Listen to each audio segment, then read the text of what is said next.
नमस्कार दोस्तों, आपका स्वागत है माय नॉवल रूम में। यहाँ आपको मिलेगी फैंटेसी, मार्शल आर्ट्स, सिस्टम और ड्रैगन से भरी रोमांचक कहानियाँ। अगर आपको कहानियाँ पढ़ना और सुनना पसंद है तो अभी चैनल को सब्सक्राइब करें और बेल आइकन बेल दबाना मत भूलें ताकि हमारी हर नई कहानी सबसे पहले आप तक पहुँचे। तो चलिए दोस्तों, शुरू करते हैं हमारी आज की स्टोरी। 2 दिन बाद शांगक्सिंगटियन लघु अमर क्षेत्र आकाश ताइहुआन संप्रदाय के तहत सबसे बड़े शहर यूनलुओ प्राचीन शहर में। क्या तुमने इसे कल देखा था? लगभग हर सर्वोच्च ताओवादी गुट ने अपने प्रतिनिधि यहाँ भेजे हैं। हाँ, कुछ प्राचीन जनजातियाँ भी यहाँ हैं, साथ ही स्वर्ग ब्रह्मकारी पूर्वज संप्रदाय और सांकिंग प्राचीन संप्रदाय की असाधारण प्रतिभाएं भी। ये सबसे शक्तिशाली अमर की लड़ाई की तरह ही प्रभावशाली है। तस्क आखिरकार वह आदमी सबसे शक्तिशाली अमर है जिसे पिछले 5000 वर्षों में कई लोगों ने स्वीकार किया है। कई किसान एक दूसरे से जोर जोर से चर्चा कर रहे थे। उनमें से कुछ लोग जानबूझकर रणवीर से व्यक्तिगत रूप से मिलने के लिए आए थे। आखिरकार रणवीर पहली बार तब सुर्खियों में आया था जब वह शांगक्सिंगटियन लघु अमर क्षेत्र में था। उन्हें उसकी महान उपलब्धियां साफ याद थीं। हालांकि उन्होंने काले वस्त्र पहने एक व्यक्ति को नहीं देखा जिसका चेहरा ढका हुआ था और आभा छिपी हुई थी, जो सड़क पर चल रहा था जब वह स्काई क्लाउड प्राचीन पथ पर पहुंचा। आकाश बादल प्राचीन पथ 1 लाख झांग से भी ज्यादा लंबा था। यह बादलों से भी आगे तक फैला हुआ था और अंत में एक विशाल चापाकार प्रवेश द्वार था। ये प्रवेश द्वार से होकर जाने वालों को डोजो तक ले जाता था, जहां आकाश ताइहुआन संप्रदाय के मेहमानों का ताइहुआन राज्य में स्वागत किया जाता था। कई साधक आकाश मेघ प्राचीन पथ पर चल रहे थे, जिनमें कुछ स्वर्ग अमर भी शामिल थे। आकाशीय ताइहुआन संप्रदाय ने स्पष्ट रूप से कहा था कि अन्य गुटों के कुलपिताओं को भी आकाशीय मेघ प्राचीन पथ के ऊपर उड़ने की अनुमति नहीं है। उन्हें इसी पथ से ताइहुआन क्षेत्र में प्रवेश करना होगा। भाई, क्या आप आकाश ताइहुआन संप्रदाय के अनुयायी हैं? आपने काला वस्त्र क्यों पहना है? आवाज सुनते ही रणवीर ने करवट बदली। यह एक नीले बालों वाला युवक था जिसने अमर वस्त्र धारण किया हुआ था, जिसकी साधना पृथ्वी के अमर क्षेत्र के शिखर पर पहुंच गई थी। उसके साथ के अन्य लोग भी अनोखे वस्त्र पहने हुए थे। वे सभी पृथ्वी के अमर क्षेत्र के शिखर पर थे। इन किसानों की संभवतः एक निश्चित पृष्ठभूमि रही होगी। नीले बालों वाले युवक ने हंसते हुए रणवीर की प्रतिक्रिया की प्रतीक्षा करने से पहले कहा, भाई, मैं लैक्समैन, आप मुझे दूसरों की तरह भाई लैक्समैन कह सकते हैं। लैक्समैन के साथ मौजूद लोगों ने रणवीर की तरफ देखा और जल्द ही उनकी उसमें रुचि खत्म हो गई। उन्होंने अपनी नजरें हटा ली और आपस में बातें करने लगे। रणवीर मुस्कुराया और चुप रहा। वह आगे बढ़ता रहा, लेकिन लैक्समैन बातूनी निकला। उसने कहा, भाई, तुम जरूर कहीं और से आए होगे। क्या तुम यहाँ रणवीर से मिलने आए हो? सच कहूँ तो मैं उसके काफी करीब हूँ। रणवीर ने अपनी भौहें उठाईं और उत्सुक स्वर में पूछा, तुम उसके कितने करीब हो? लैक्समैन ने रणवीर के कंधे पर थपथपाया और गर्व से कहा, तुम्हें अंदाजा भी नहीं है, मैं सबसे शक्तिशाली अमर की लड़ाई के दौरान एक अमर प्राचीन में रणवीर से टकरा गई थी। हम दोनों एक बड़ी दौलत के लिए एक दूसरे से होड़ कर रहे थे। रणवीर उस समय उतने प्रभावशाली नहीं थे जितने अब हैं। हम दोनों के बीच कुछ घंटों तक लड़ाई हुई, लेकिन हम नतीजा तय नहीं कर पाए। हालांकि वह अब भी मुझसे थोड़े ज्यादा ताकतवर हैं, इसलिए मैंने जल्द ही खुद को एक असुविधाजनक स्थिति में पाया। लेकिन अचानक हम खुद को बहुत बड़े खतरे में पा गए। हम दोनों ने एक दूसरे को देखा और हाथ मिलाने का फैसला किया। लैक्समैन रास्ते में विस्तार से बताते हुए लगातार बड़बड़ाता रहा। कोई भी अन्य व्यक्ति यह मान सकता था कि वह सच कह रहा था।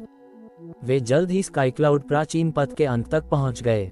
प्रवेश द्वार से अंदर कदम रखते ही उन्होंने खुद को रिसेप्शन डोजो में पाया।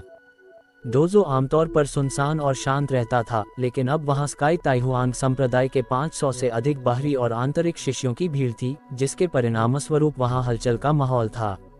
शांगक्सिंगटियन लघु अमर क्षेत्र में ऐसे बहुत से लोग नहीं थे जो रणवीर की प्रतिष्ठा के कारण आए थे, लेकिन यह आकाश ताइहुआन संप्रदाय के शिष्यों की तुलना में भिन्न था। सबसे शक्तिशाली अमर की लड़ाई के अलावा रणवीर ने आकाश ताइहुआन संप्रदाय में शामिल होने के बाद से खुद को कभी प्रकट नहीं किया था। इसलिए शिष्य उस असाधारण प्रतिभा से बेहद अपरिचित थे जिसे सभी में सबसे प्रतिभाशाली माना जाता था। हुश हुश हुश 6 आकृतियां आईं और अद्वितीय शासक क्षेत्र की आभा के साथ डोजो के सामने तैरने लगीं। बाहरी और भीतरी शिष्यों के प्रभारी 6 प्राचीन यहाँ हैं। बाहर खड़े शिष्यों ने आश्चर्य से अपनी दृष्टि ऊपर उठाए। उनके पीछे पीछे दूर से एक प्रकाश की किरण आए और एक आकृति में बदल गई। कई शिष्य ये देखकर चौंक गए कि वह कौन थी। नमस्कार दूत पार्थ, शिष्यों ने व्यवस्थित ढंग से अभिवादन किया।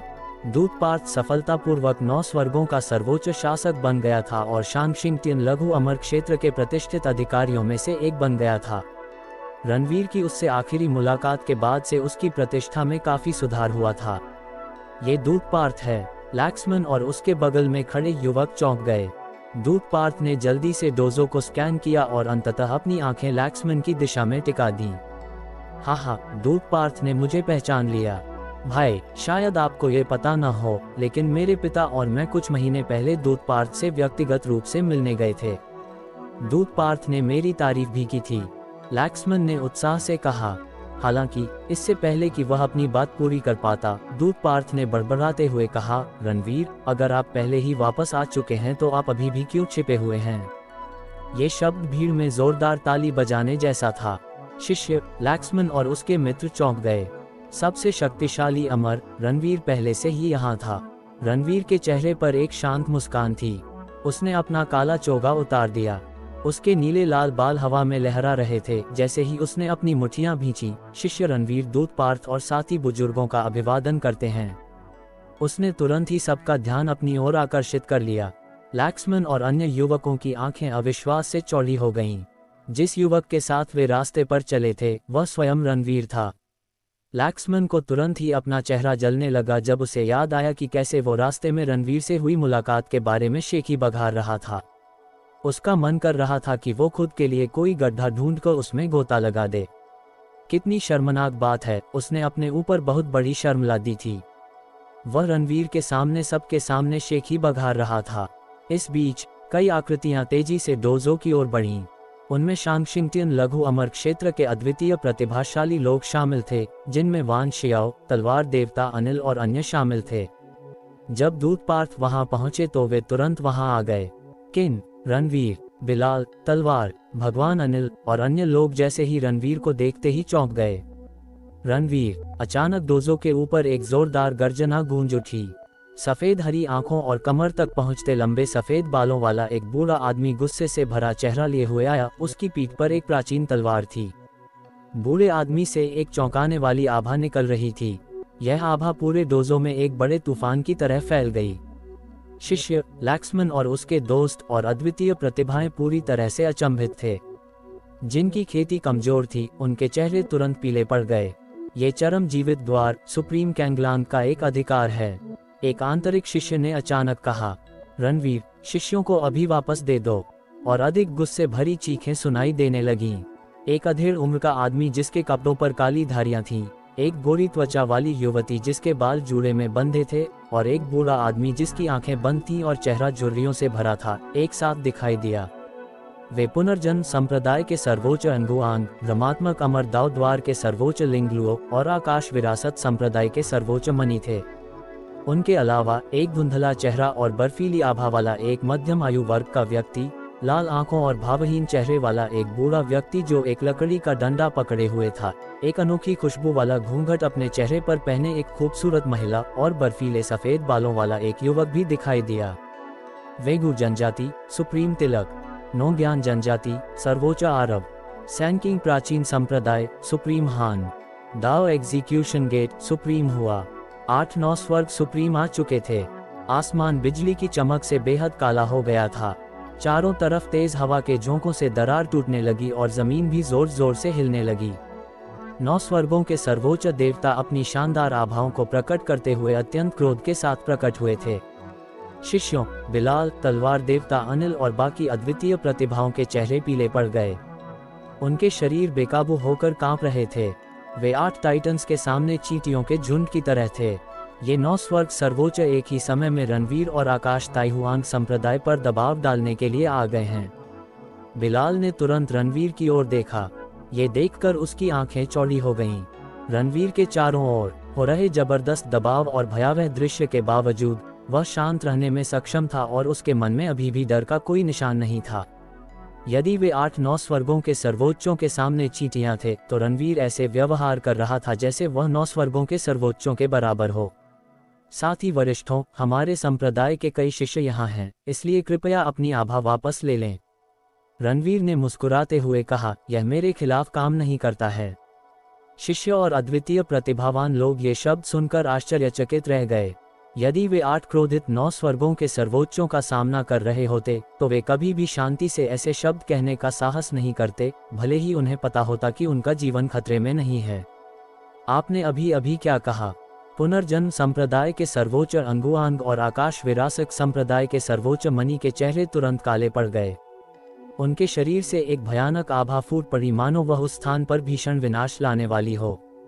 अन्य गुटों के विपरीत रणवीर ने अपने गुट के सबसे प्रतिभाशाली असाधारण प्रतिभाशाली व्यक्ति का अपहरण कर लिया था। दूर से आए साथी साधकों, आप सभी मेरे माननीय अतिथि हैं। ये डोजो हमारे व्यवसाय पर चर्चा करने के लिए उपयुक्त स्थान नहीं है। कृपया कुलपति के भवन में आइए। दूर से एक अधेड़ उम्र के आदमी की आवाज आई। उसके पीछे एक तेज रोशनी आई और एक पुल का निर्माण करते हुए ताइहुआन के राज्य में और अंदर तक ले गई। वह व्यक्ति कोई और नहीं बल्कि सुप्रीम गगन था। साथ ही वरिष्ठों, कृपया। दूत पार्थ ने मुस्कुराते हुए अधिकारियों को अंदर आमंत्रित किया। पुनर्जन्म संप्रदाय के सर्वोच्च अंगुआंग और आकाश विरासत संप्रदाय के सर्वोच्च मणि ने अपनी आस्तीनें चढ़ा ली और प्रकाश के मार्ग पर चल पड़े। बाकी 9 स्वर्गों के सर्वोच्चों ने उनके पीछे चलने से पहले रणवीर की ओर एक क्षण के लिए नजर डाली। तुम्हें सच में तमाशा खड़ा करना आता है? क्या तुम्हें अंदाजा है कि हम तुम्हारा झगड़ा निपटाने के लिए कितना कीमती सामान दे रहे हैं? दूत पार्थ ने रणवीर की ओर देखा और नाराजगी से कहा, धन्यवाद वरिष्ठ, धन्यवाद कुलपति। रणवीर ने मुस्कुराते हुए सिर झुकाया। बस बहुत हो गया, चलो हम भी चलें। दूत पार्थ ने आंखें घुमाईं। रणवीर ने सिर हिलाया और बाकी भीड़ की ओर मुट्ठियां भींच लीं, फिर प्रकाश की राह में उड़कर गायब हो गया। डोजो में सन्नाटा छा गया तथा कुछ ही क्षणों बाद वहां शोरगुल शुरू हो गया। जैसा कि सबसे शक्तिशाली अमर से अपेक्षा की जाती है, वरिष्ठ भाई रणवीर बिल्कुल वैसे ही हैं जैसा कि अफवाहों में बताया गया है। मुझे संतुष्टि होगी यदि मैं एक दिन 8-9 स्वर्गों के सर्वोच्चों का सामना करते हुए इतनी शांति से कार्य कर सकूं। शिष्यों ने, जिनमें अद्वितीय प्रतिभाएं भी शामिल थीं, अपना आश्चर्य व्यक्त किया। बिलाल का चेहरा उलझन भरा था। शायद उसे नहीं आना चाहिए था, क्योंकि रणवीर को देखकर उसे और भी ज्यादा पछतावा हो रहा था। यदि वह रणवीर का अनुसरण करने का निर्णय लेता है तो वह 6 एकता निषिद्ध भूमि पर असामान्य घटना के दौरान तथा आदि रक्त के क्षेत्र में असाधारण प्रतिभाओं के बीच प्रतिस्पर्धा के दौरान आसपास मौजूद हो सकता है। कुछ ही समय बाद ताइहुआन के राज्य में कुलपति का हॉल में दाखिल होते ही दर्जनों निगाहें रणवीर पर टिक गईं। दूसरों की ओर देखने से पहले सुप्रीम गगन का अभिवादन करते हुए उन्होंने अपना शांत भाव बनाए रखा। जिन 8-9 स्वर्गों के सर्वोच्चों से वह टकराया था, उनके अलावा वहां 3 और 9 स्वर्गों के सर्वोच्च भी थे। वे थे प्राचीन रूनों से लदा एक बूढ़ा आदमी, जिसकी कमर पर एक लंबी हड्डी की तलवार लटक रही थी, जिसके मुंह में कुछ घंटियां बंधी थीं, लाल पोशाक पहने एक आकर्षक महिला और खोखली आंखों वाला एक अधेड़ उम्र का आदमी। वे स्वर्ग विकर्षक प्राचीन संप्रदाय के सर्वोच्च लोंगहे, 9 महल स्वर्ण अमर संप्रदाय के सर्वोच्च सानम्यो और स्वर्ग हत्या संप्रदाय के सर्वोच्च हुआ हैं। दूत पार्थ ने अपनी आवाज रणवीर को प्रेषित की। रणवीर की आंखें आश्चर्य से चमक उठीं। स्वर्ग हत्या संप्रदाय के 9 स्वर्गों के सर्वोच्च का यहाँ होना स्वाभाविक था, लेकिन उन्होंने स्वर्ग विरोधी प्राचीन संप्रदाय और 9 महल स्वर्ण अमर संप्रदाय के किसी भी असाधारण प्रतिभाशाली व्यक्ति का अपहरण नहीं किया। उन्होंने अपना प्रतिनिधि भी क्यों भेजा? क्या ऐसा इसलिए था क्योंकि वह अमरों के उत्तराधिकारी के रूप में पहचाने जाते थे? रणवीर ने इस विचार के बाद भीड़ को देखना जारी रखा।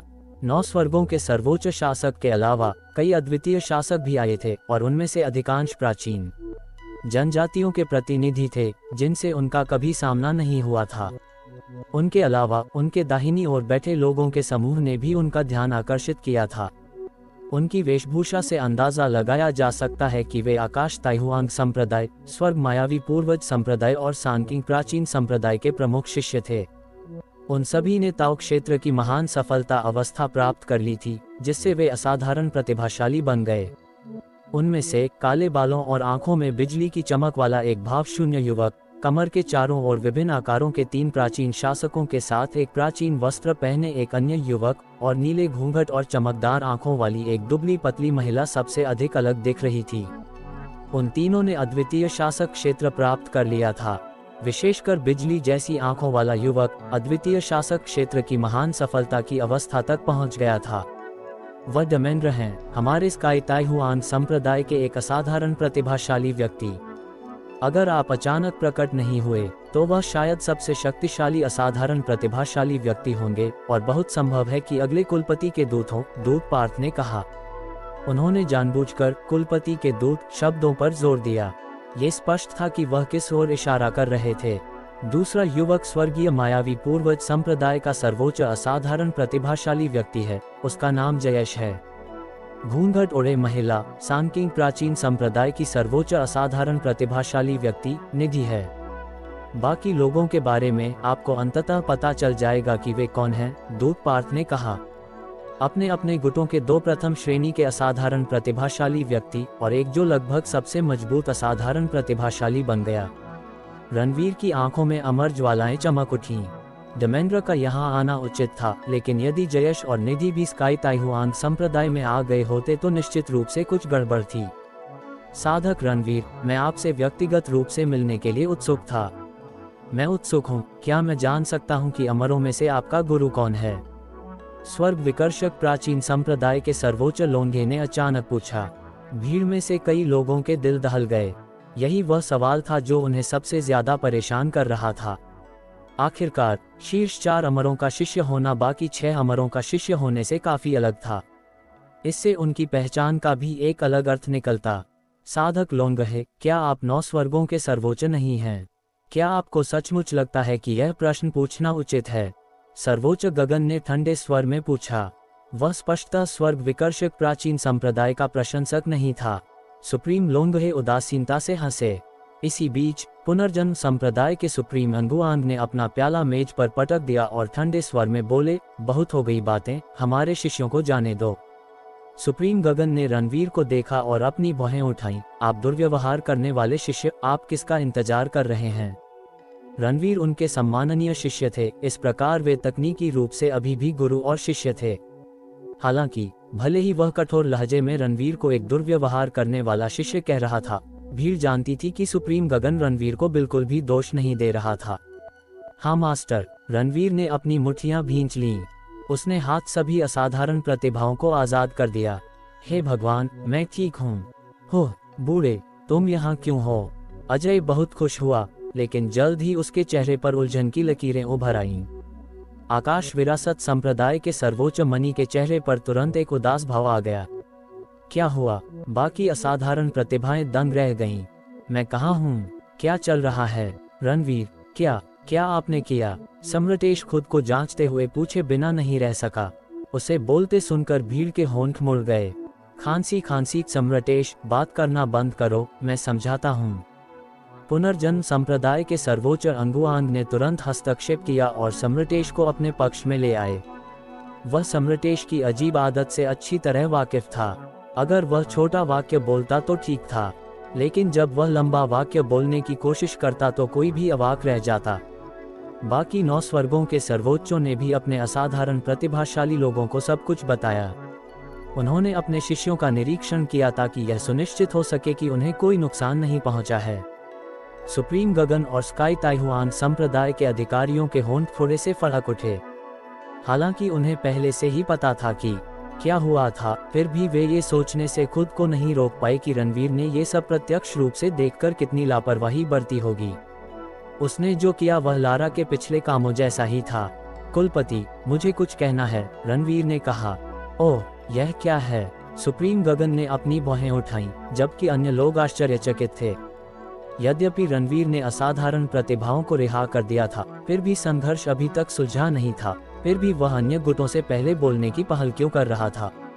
मैं हाल ही में खुद को प्रशिक्षित करने के लिए दूसरी जगहों पर गया हूं और कुछ लड़ाइयों में फंस गया हूं। मैंने अपनी सुरक्षा के लिए दूसरे गुटों के अनुयायियों का दमन किया है। मुझे उम्मीद है कि पैट्रियार्क किसी से उन्हें वापस भेजने के लिए कह सकते हैं। रणवीर ने मास्टर शिवेंद्र और अन्य को रिहा कर दिया। जब ये असाधारण प्रतिभाएं रिहा हुई तो वे बिल्कुल अचंभित रह गए। आखिर ये क्या हो रहा है? प्राचीन बोधि मंदिर के शिवेंद्र और अति प्राचीन निर्जीव संप्रदाय और 10 इच्छा संप्रदाय की असाधारण प्रतिभाएं, क्या आप उनके गायब होने के लिए भी जिम्मेदार हैं? सुप्रीम गगन की आंखें तेजी से झपकने लगीं। अन्य गुटों के 9 स्वर्गों के सर्वोच्च और अद्वितीय शासक भी अचंभित रह गए। उन्होंने यह उम्मीद नहीं की थी कि रणवीर उन घटनाओं में शामिल होगा जो हाल ही में पूरे क्षेत्र में बेतहाशा फैल रही थीं। आकाश ताइहुआंग संप्रदाय सचमुच जानता है कि अपने शिष्यों को कैसे सिखाना है। यहाँ तक कि अन्य 3 सर्वोच्च ताओवादी गुटों के असाधारण प्रतिभाशाली लोग भी इसके शिकार हो गए हैं, आकाश विरासत संप्रदाय के सर्वोच्च मणि ने हंसते हुए कहा। सुप्रीम गगन ने अपने विचारों को समेटते हुए रणवीर को घूरा। उसने खांसी भरी और कहा, पार्थ, इन असाधारण प्रतिभाओं को अमर कायाकल्प कुंड में ले आओ ताकि वे पहले ठीक हो सकें। 9 स्वर्गों के सर्वोच्चों की आंखें थोड़ी शांत हो गईं। अमर कायाकल्प कुंड आकाश ताइहुआंग संप्रदाय के सबसे महत्वपूर्ण स्थानों में से एक था। इसमें एक रहस्यमयी शक्ति समाहित थी। आमतौर पर एक साधारण 9 स्वर्गों के सर्वोच्च देवता को इसमें थोड़ी देर के लिए साधना करने के लिए बहुत खर्च करना पड़ता था। साथ ही साधकों, कृपया मेरे साथ आइए। दूत पार्थ ने जल्दी से सम्राटेश और अन्य लोगों को घेरने के लिए कुछ चमक छोड़ी और उन्हें जबरन अपने साथ ले आया। हालांकि दरार से कई आवाजें आईं जो हवा में गायब हो गईं। रणवीर, मैं तुम्हें कभी माफ नहीं करूंगी। मास्टर रणवीर, मैं एक दिन अपना बदला लूंगा। हॉल में जल्द ही सन्नाटा छा गया। पिछले हजारों वर्षों में 9 स्वर्गों के अमर क्षेत्र में ऐसा कुछ भी नहीं हुआ था।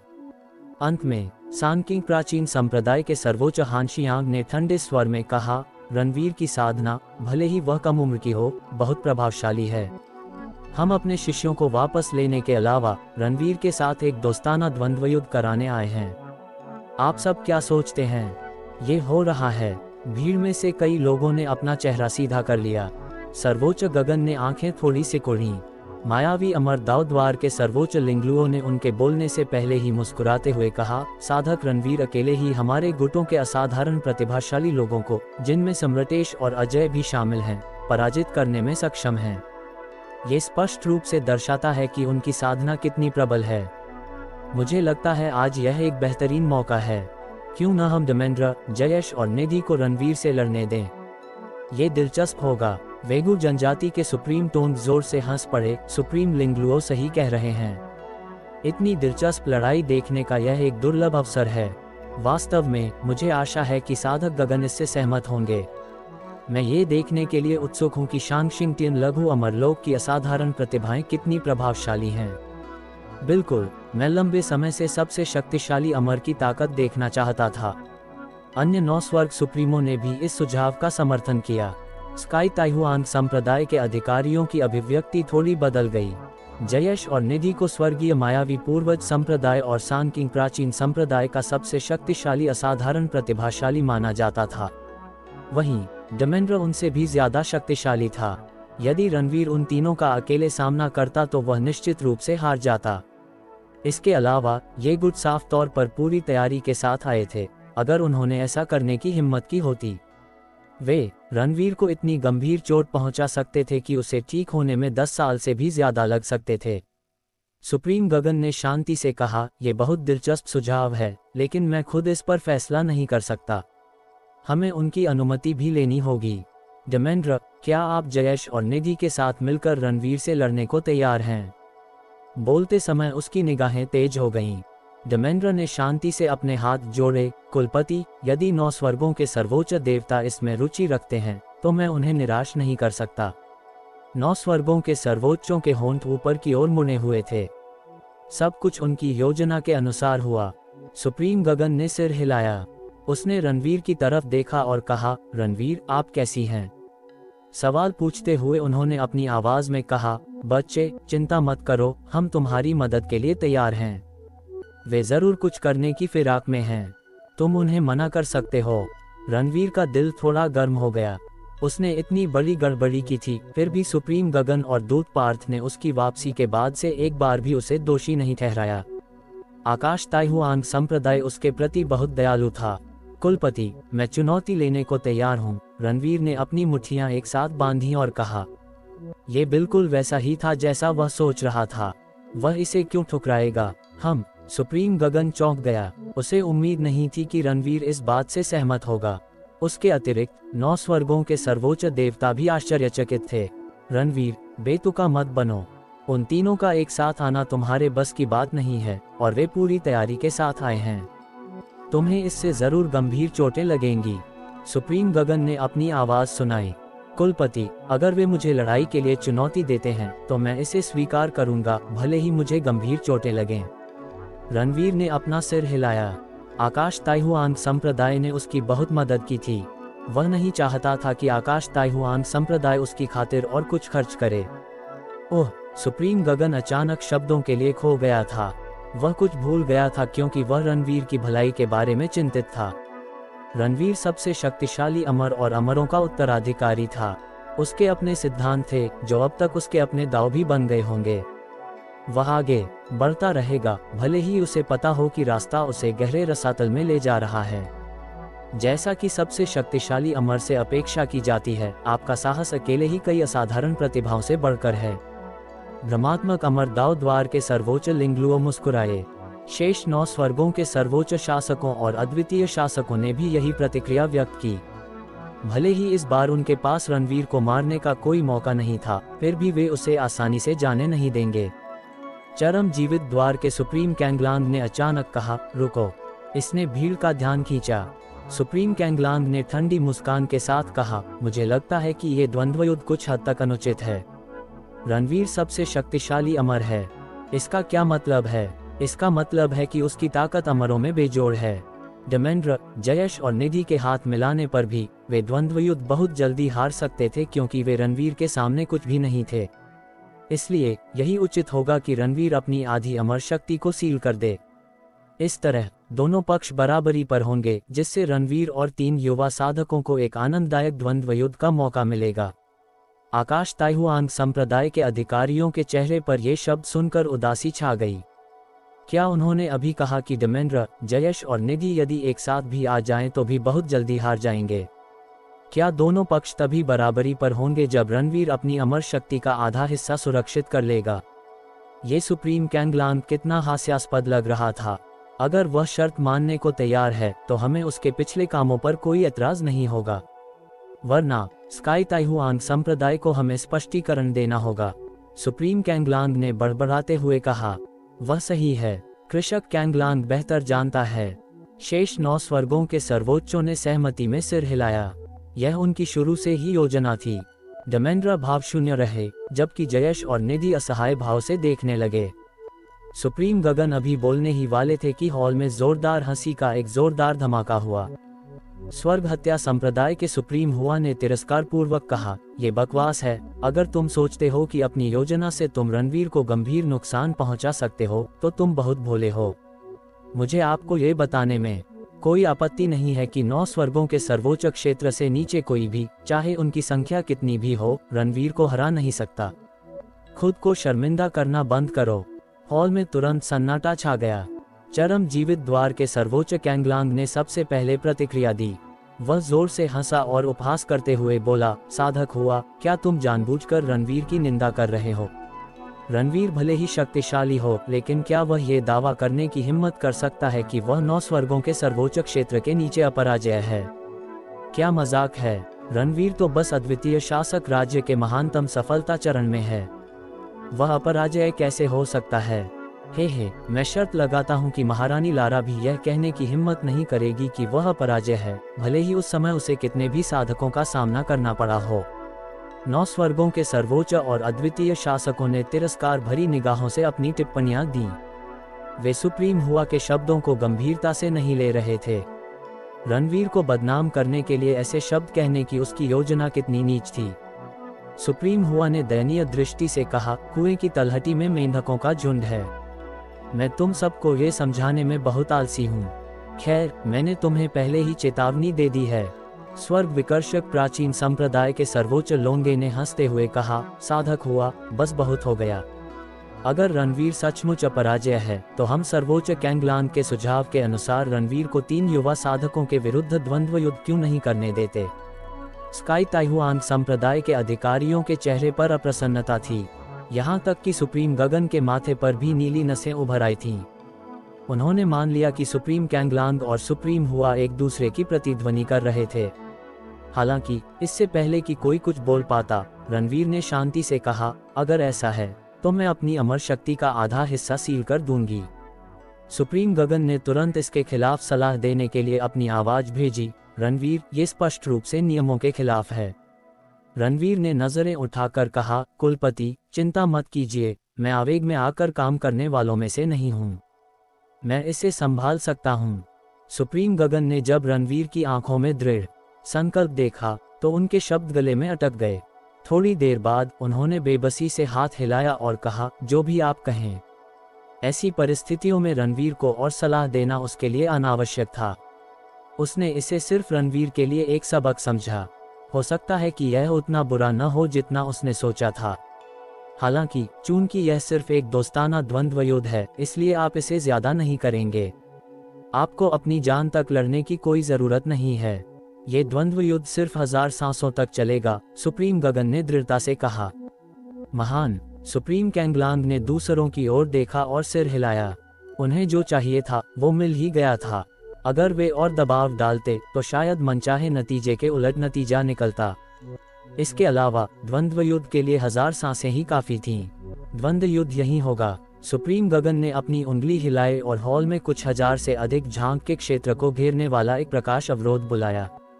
धर्मेंद्र, जयेश और निधि तुरंत बैरियर के अंदर चले गए। रणवीर भी उनके पीछे बैरियर तक गया। साधक रणवीर, चीजें वैसी नहीं हुई जैसी मैंने उम्मीद की थी। मैं पहले ही माफी मांगता हूँ, जयेश ने अपने विचार व्यक्त किए। रणवीर, मैं तुम्हें सबक सिखाने जा रहा था, लेकिन मैं तुम्हें धमकाने के लिए स्थिति का फायदा नहीं उठाना चाहता। इसके अलावा मैं उस बेवकूफ यांग की ओर से तुम्हारे साथ नरमी बरतूंगा। निधि ने तेजी से पलकें झपकाईं। यांग, बड़े भाई, तुम उन्हें जानते हो, वे अब कहाँ हैं? रणवीर चौंक गया। उसने खुशी से भरी आंखों से तुरंत पूछा, तुम दोनों एक दूसरे के कितने करीब हो? एक दूसरे का नाम लेते ही तुम्हारी आंखें चमक उठती हैं। क्या तुम दोनों समलैंगिक हो या कुछ और? उफ, सच में? निधि सिहर उठी, लेकिन फिर भी उसने कहा, यांग जानता था कि तुम ये पूछने वाली हो। उसने मुझे तुम्हें ये बताने के लिए कहा था कि वह अब एक अमर सम्राट है, इसलिए तुम्हें उसकी चिंता करने की जरूरत नहीं है। रणवीर का चेहरा भाव शून्य था। क्या उसने अद्वितीय शासक का राज्य प्राप्त कर लिया था? इस बीच सुप्रीम गगन ने घोषणा की, चलो शुरू करते हैं। जैसे ही ये शब्द बोले गए, धर्मेंद्र के शरीर से एक जबरदस्त आभा फूट पड़ी और उसके चारों ओर बिजली बेतहाशा नाचने लगी, मानो वह बिजली का प्रभारी एक सर्वोच्च अस्तित्व था। जूनियर भाई रणवीर, मुझे माफ कर दो, धर्मेंद्र ने कहा। वह तुरंत हवा में गायब हो गया और फिर रणवीर के ऊपर प्रकट हुआ। उसकी हथेली पर लाल बिजली की किरणें चमकी और फिर एक मुहर में बदल गईं जो आगे की ओर झपटी। सभी दिशाओं में विनाशकारी आभा फैल गई। ये चाल देखकर सुप्रीम कैंगलांग की मुस्कान और भी चौड़ी हो गई। धर्मेंद्र स्पष्ट रूप से कोई दया नहीं दिखा रहे थे। बिजली दाव कला में अद्भुत शक्ति थी। जयेश और निधि ने भी अपनी चालें चली और मजबूत आभा का प्रदर्शन किया। पहले वाली ने एक रूलर निकाला और उसे रणवीर की दिशा में घुमाकर उस पर एक जबरदस्त ताकत छोड़ी। इसी बीच निधि ने अपनी उंगली हिलाकर उसके आगे, पीछे, बाएं और दाएं एक नीले रंग के मायावी अमर को बुलाकर एक शक्तिशाली संरचना स्थापित कर दी। कोई भी बता सकता था कि जयेश अपनी पूरी ताकत का उपयोग नहीं कर रहा था, जबकि निधि भी अपनी आधी ताकत का ही उपयोग कर रही थी। फिर भी यह आपको हमें अपमानित करने के परिणामों को सिखाने के लिए पर्याप्त है। सुप्रीम कैंगलांग और अन्य 9 स्वर्ग सुप्रीमों की आंखें ठंडी चमक उठीं। दाव झटकेदार कृपाण कला। रणवीर ने स्वर्ग विनाशक कृपाण से हमला करते हुए एक साथ दाव साधना की 2 कलाएं प्रदर्शित की। पूरे स्थान में प्रबल कृपाण आशय उमड़ पड़े। बैंग बैंग बैंग, विस्फोटों की एक श्रृंखला हुई। 4 आकृतियां प्रकाश अवरोध में तेजी से आगे पीछे घूम रही थीं और एक दूसरे से जोरदार टक्कर ले रही थीं। हालांकि उनकी आभाएं अलग अलग थीं, फिर भी अद्वितीय शासकों को आभास हो रहा था कि ये प्रभाव कितने खतरनाक थे। इस रणवीर की साधना में इतनी तेजी से सुधार हुआ है। उसने सचमुच अद्वितीय शासक क्षेत्र की महान सफलता अवस्था प्राप्त कर ली है। सौभाग्य से उसने अपनी आधी अमर शक्ति को सुरक्षित कर लिया है। सर्वोच्च कैंगलांग और अन्य लोग बुदबुदाए। सुप्रीम गगन और स्काई ताइहुआंग संप्रदाय के अधिकारियों ने राहत की सांस ली। भले ही रणवीर द्वंद्वयुद्ध हार गया हो, फिर भी उसे गंभीर चोटें नहीं लगेंगी। सभी संसारों के स्वामी, रणवीर ने हाथ से मुहर लगाए। तुरंत ही उसकी पीठ से एक भव्य आकृति उभरी जिसका अस्तित्व अद्भुत था। इसकी उपस्थिति प्रकाश अवरोध से भी बाहर आ गई। क्या वह अमर है? भीड़ का ध्यान तुरंत उस आकृति पर गया। स्वर्ग विकर्षक प्राचीन संप्रदाय के सर्वोच्च लोंगे ने एक रहस्यमय नेत्र तकनीक का प्रयोग किया जिससे उस भव्य आकृति की पहचान जानने का प्रयास किया जा सके। धर्मेंद्र, जयेश और निधि को बहुत दबाया गया। निंदा की बिजली। धर्मेंद्र ने गहरी कराह भरी। दरार टूटने लगी जिससे लाल सुनहरी बिजली फूट पड़ी और उसे घेर लिया। उसकी आभा एक बार फिर आसमान छूने लगी। जयेश और निधि ने एक एक हाथ की मुहर लगाए। जयेश ने अपने शासक को एक लंबे वस्त्र में बदल दिया, जबकि निधि ने खुद को 3 भागों में विभाजित करने के लिए सांकिंग रहस्यवादी शास्त्रों का पाठ किया। कुहू पेड़। धर्मेंद्र ने अपनी उंगली हिलाई। एक मायावी प्राचीन वृक्ष रणवीर के ऊपर मंडरा रहा था और अपनी शाखाएं फैला रहा था। एक विशाल दबाव उस पर मजबूत ज्वार की तरह टूट पड़ा जिसने तलवार के इरादों को टुकड़ों में तोड़ दिया। इसके अलावा रणवीर को लगा कि उसका शरीर धीरे धीरे भारी होता जा रहा है। उसकी हर क्रिया उसकी ऊर्जा का बहुत ज्यादा उपभोग कर रही थी। वह अपनी अमर शक्ति को सामान्य गति से 5 गुना तेजी से खर्च कर रहा था। वाह! धर्मेंद्र, जयेश और निधि के क्लोनों ने एक साथ रणवीर पर हमला किया। उन्होंने एक साथ एक शक्तिशाली दाव कला का प्रदर्शन किया। धर्मेंद्र खास तौर पर आकाश ताइहुआन के शास्त्रों की शक्ति को पहले ही प्रकट कर चुके थे। दाव कला का प्रदर्शन करते समय उनकी दाव चमक चमक उठी। ऐसा लगा जैसे आकाश में एक छेद खुल गया हो जहां से ताइहुआन की असीम ऊर्जा बह रही हो। रणवीर ने अचानक खुद को एक असुविधाजनक स्थिति में पाया। सुप्रीम गगन की अभिव्यक्ति थोड़ी उदास हो गई जब उन्होंने अपनी उंगली मेज पर थपथपाई। स्काई ताइहुआन संप्रदाय के अधिकारियों ने अपने दिल में एक आह भरी। धर्मेंद्र बिना किसी दया के अपनी पूरी ताकत लगा रहे थे। उन्हें पता था कि इसमें कितना कुछ दांव पर लगा है, इसलिए सुप्रीम गगन भी द्वंद्व युद्ध में हस्तक्षेप करने का जोखिम नहीं उठा सकते थे। सुप्रीम कैंगलांग ये दृश्य देखकर बेहद प्रसन्न हुए। उन्होंने सुप्रीम हुआ की ओर देखा और उन्हें कुछ याद आया। साधक हुआ, क्या आपने नहीं बताया था कि रणवीर 9 स्वर्गों के सर्वोच्च क्षेत्र के नीचे अपराजय है? क्या आपने नहीं कहा था कि वह जितने भी विरोधी हैं उनसे निपट सकता है? सुप्रीम गगन को लग सकता है कि वे एक दूसरे की प्रतिध्वनि कर रहे थे, लेकिन सुप्रीम कैंगलांग को पता था कि सुप्रीम हुआ कभी भी उनके साथ एक ही पक्ष में नहीं थे। सुप्रीम हुआ के चेहरे पर तिरस्कार भरा भाव था। सुप्रीम कैंगलांग से बात करके अपना समय बर्बाद करने का उसका कोई इरादा नहीं था। रणवीर जल्द ही अनंत काल के फूल का इस्तेमाल करने वाला था। तब तक उन्हें एहसास हो जाएगा कि द्वंद्व युद्ध की योजना बनाने की उनकी कोशिशें कितनी बेतुकी थीं। ब्रह्मांड के देवता। इस बीच धर्मेंद्र ने एक जबरदस्त आभा के साथ प्रकाश अवरोध के अंदर एक मुक्का मारा, मानो एक छोटी सी दुनिया रणवीर पर गिरने वाली हो। रणवीर की आंखों में आग की लपटें भड़क उठीं। हालांकि उसने न तो श्वेत नीले पुष्प को बुलाया, न ही दाव वृक्ष या दिव्य युद्ध वृक्ष का इस्तेमाल किया। उसने बस आगे की ओर वार किया।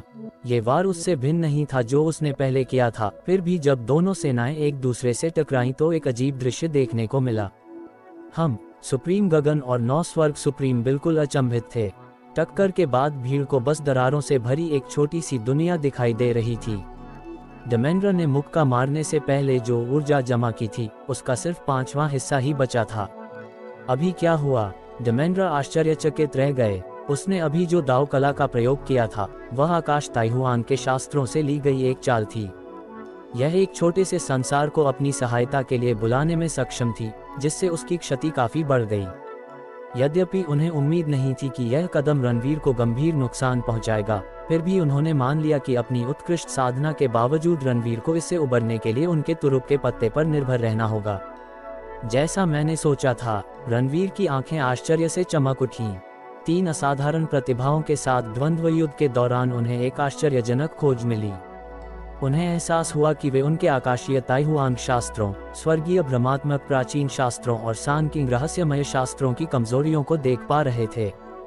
थोड़े विचार के बाद वह शीघ्र ही निष्कर्ष पर पहुंच गए। सबसे पहले, युद्ध के दिव्य देवता की उनकी अमर आंखें बहुत मजबूत हो गई थीं। दूसरा, जब उन्होंने अपने दाव वृक्ष को पूर्ण किया तो दाव अन्वेषण की 12 कलाओं के बारे में उनकी समझ एक भयानक स्तर पर पहुंच गई थी। जब तक डेमेंड्रा द्वारा प्रयुक्त दाव कला स्काई ताइहुआन के धर्म ग्रंथों पर आधारित थी, तब तक इसकी नींव वही थी। इसलिए रणवीर डेमेंड्रा की दाव कला की कमजोरियों को देखने में सक्षम था। चाहे कला कितनी भी प्रभावशाली क्यों न हो, यदि वह उसकी कमजोरियां देख सकता तो उसे निरस्त करने में उसे कोई परेशानी नहीं होती, बशर्ते कि उनकी साधना के बीच का अंतर नगण्य हो। स्वर्ग मरम्मत करने वाला हंडा। रणवीर को एहसास हुआ कि उसका मौका आ गया है। वह इसे जाने नहीं देना चाहता था। उसने अपनी उंगली हिलाई और कढ़ाई बुला ली। ये क्या घटिया पेड़ है, यहाँ से चले जाओ। डूम ने अपनी खूनी आंखें खोली और एक दरिंदा सा आभास फैलाया। कड़ाही से एक विशाल पंजा निकला और उसने कुनवु वृक्ष पर जोर से तमाचा मारा। तो रणवीर ही है जो हंडे को पकड़े हुए है। इससे उसकी ताकत जरूर बढ़ जाएगी। 9 स्वर्गों के सर्वोच्च और अद्वितीय शासकों ने स्वर्ग मरम्मत करने वाले कढ़ाई को तुरंत पहचान लिया। जब वे अभी भी मानव अमर और पृथ्वी अमर थे, तब स्वर्ग मरम्मत करने वाला कड़ाही प्राचीन दाव हथियारों के बीच पहले से ही एक प्रतिष्ठित उपस्थिति थी। ड्रैगन बिजली कारावास। डेमेंड्रा को भी कम नहीं आंका जा सकता था, क्योंकि वह लगभग सबसे शक्तिशाली असाधारण प्रतिभा बन चुके थे। उन्होंने तुरंत प्रतिक्रिया दी और अपनी हथेली आगे बढ़ा दी। जल्द ही हॉल में ड्रैगन की चीखें गूंजने लगीं। एक के बाद एक गहरे लाल रंग के बिजली जैसे अजगर दरार से बाहर निकले। वे एक दूसरे में लिपट गए और रणवीर के ऊपर एक विशाल पिंजरा मंडराता हुआ दिखाई दिया। रणवीर की आंखें चमक उठीं। ड्रैगन लाइटनिंग का कैद काफी प्रभावशाली था। इसने न सिर्फ उसकी गति को अस्थायी रूप से रोक दिया, बल्कि एक भयानक प्रहार भी जमा कर दिया। यदि वह 100 सांसों के भीतर मुक्त नहीं हो सका तो उसे प्रहार सहना होगा। वह तो इस चाल का भी प्रयोग करता है। आकाश ताइहुआन संप्रदाय के अधिकारियों ने फिर से अपने दिल में आह भरी। डेमेंड्रा बिजली जैसी आंखों के साथ पैदा हुए थे। उन्होंने अपनी शक्ति का पूरी तरह से इस्तेमाल किया था, जो इस बात का साफ संकेत था कि वह क्या हासिल करना चाहते थे। 3 परतों वाला आकाश ताइहुआन की मुट्ठी। डेमेंड्रा का आभामंडल आसमान छूने लगा, क्योंकि उसने आकाश ताइहुआन के शास्त्रों की पूरी क्षमता का उपयोग किया। उसके पीछे 3 छोटे छोटे लोग प्रकट हुए, जो उसे असीम ऊर्जा प्रदान कर रहे थे। इसके अलावा ताइहुआन क्यू की किरणें उसके चारों ओर इकट्ठी हो गईं, जिससे वह प्राचीन काल के बिजली के देवता में बदल गया। उसकी आभा स्वर्ग और पृथ्वी को हिला रही थी। कृषक रणवीर, सावधान! जयेश चिल्लाया। उन्होंने भी स्वर्ग के मायावी प्राचीन शास्त्रों की अधिकतम क्षमता का उपयोग किया। उनके हाथ में रखा शासक मायावी हो गया, क्योंकि उनके शरीर के भीतर निरंतर प्राचीन आभाएं उठ रही थीं। उन्होंने अचानक भीड़ का ध्यान अपनी ओर आकर्षित कर लिया, मानो वे स्वर्ग और पृथ्वी के अद्वितीय सम्राट बन गए हों, जिसके पास पूर्ण शक्ति हो। निधि ने आंखें झपकाईं। हालांकि वह जानबूझकर रणवीर पर नरमी बरत रही थी, फिर भी भीड़ उसे देख रही थी। उसके पास हाथ की मुहर लगाने और अपने क्लोन वापस लेने के अलावा कोई चारा नहीं था। अचानक उसके शरीर से एक तेज चमक फूट पड़ी। तीनों असाधारण प्रतिभाएं आखिरकार पूरी ताकत से आगे बढ़ गईं। डेमेंड्रा के नेतृत्व में उन्होंने शून्य को भेद दिया और रणवीर पर 3 अलग अलग दिशाओं से वार किया। कितना भयानक! अद्वितीय शासक और असाधारण प्रतिभाएं हौंफने लगीं, यहाँ तक कि एक सर्वोच्च अद्वितीय शासक भी इन हमलों से बचने के लिए संघर्ष करेगा। बकवास! आकाश ताइहुआन संप्रदाय के अधिकारी चौंक गए। सुप्रीम गगन की आंखें भी अंधेरी हो गईं। सुप्रीम कैंगलांग और 9 स्वर्गों के सुप्रीम मुस्कुराए बिना नहीं रह सके। द्वंद्व युद्ध शुरू हुए अभी केवल 300 सांसें ही बीते थे। अब जबकि तीनों असाधारण प्रतिभाओं ने अपनी पूरी ताकत लगा दी थी, तो रणवीर भी उनसे घायल हो जाएगा। ये तो बस शुरुआत थी। द्वंद्व युद्ध खत्म होने तक चोटें बढ़ती ही रहेंगी। रणवीर, अपना समय बर्बाद करना बंद करो। तुम्हारी दिव्य इंद्रिय का फूल अनंत काल का फूल है। उसके सामने सारे नियम बेकार हो जाएंगे। सुप्रीम हुआ ने अपनी आवाज रणवीर तक पहुंचाई। उनकी नज़र में रणवीर के लिए द्वंद्व युद्ध पर अपना समय बर्बाद करने का कोई कारण नहीं था। सफेद नीले फूल को अनंत काल का फूल कहा जाता है। रणवीर ने अपनी भौहें उठाईं, लेकिन उसका अनंत काल के फूल को बुलाने का कोई इरादा नहीं था। पलक झपकते में रणवीर पर 3 घातक हमले होने से ठीक पहले उसके शरीर से शानदार दाव पिघलने वाली अमर लपटें फूट पड़ीं और सभी दिशाओं में फैल गईं। उसके ऊपर मंडरा रहे बिजली के ड्रैगन भयंकर संघर्ष कर रहे थे, क्योंकि वे जलकर राख हो गए थे। इसने तुरंत ही उस पर किए जा रहे घातक प्रहार को रोक दिया। आकाश कदम झटका, रणवीर वहां से हटने के बजाय आगे बढ़ा। वह तीनों असाधारण प्रतिभाओं के पास गया। उनकी आंखें अविश्वास से चौड़ी हो गईं। हुश हुश हुश। भीड़ की निगाहों के सामने रणवीर ने पागल गति से चलते हुए तथा जगह जगह हजारों तलवारें चलाते हुए हजारों दर्पण छवियां पीछे छोड़ दी। बैंग बैंग बैंग, विस्फोटों की एक श्रृंखला हुई। एक अद्भुत दृश्य देखने को मिला। डेमेंड्र और अन्य लोगों द्वारा निष्पादित दाव कलाएं किसी गिरे हुए बांध की तरह ढह गईं। अंततः वे कृपाणों के प्रहार से टुकड़े टुकड़े हो गईं। ये कैसे संभव है? अद्वितीय शासकों और असाधारण प्रतिभाओं ने अपनी आंखें चौड़ी कर लीं। यहाँ तक कि सुप्रीम गगन, सुप्रीम कैंगलांग और 9 स्वर्ग सुप्रीम भी अपनी आंखों पर विश्वास नहीं कर सके।